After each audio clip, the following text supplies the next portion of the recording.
மரமும் மனிதனும். ஓர் ஊரில் ஒரு மனிதன் இருந்தான்.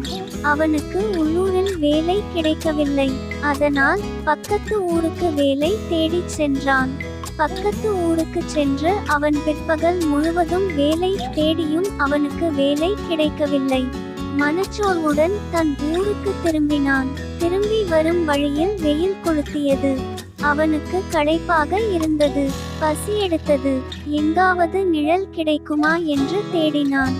சிறிது தூரத்தில் ஒரு பூவரசு மரம் இருந்தது. நேரே அந்த பூவரசு மரத்தை நோக்கி நடந்தான்.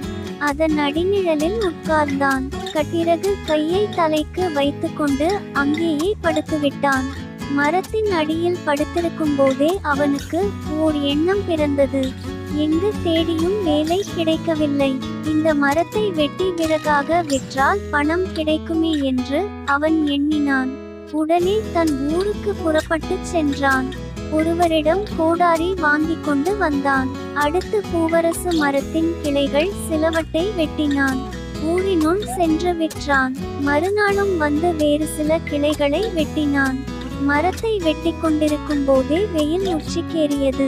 அவன் சிறிது நேரம் தன் வேலையை நிறுத்தி தூங்கினான். மறுபடியும் எழுந்து கிளைகளை வெட்டினான்.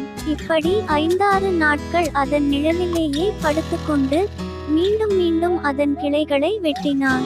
ஒரு வாரத்தில் மரம் முழுவதும் வெட்டி விற்று முடிந்தது.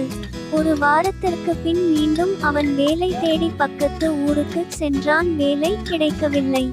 சோர்வுடன் திரும்பி வந்தான். வெயில் கொளுத்தியது. ஆனால் களைப்பார உட்காருவதற்கு நிழல் இல்லை. அந்த மரம் இருந்த இடத்திற்கு வந்தான். வெட்டி தீர்க்கும் வரை தனக்கு அந்த பூவரசு மரம் நிழல் தந்தமையை நினைத்தான். 7 நாள் பிழைப்புக்காக தான் செய்த தீமையை எண்ணி வருந்தினான். கருத்துரை: நல்லறிவுடைய பெருமக்கள் தாம் சாகுமட்டும் தமக்கு தீமை செய்து வருவோர்க்கும் தம்மாலானவரை அந்த தீயவர்களையும் காப்பாற்றவே செயலாற்றுவார்கள்.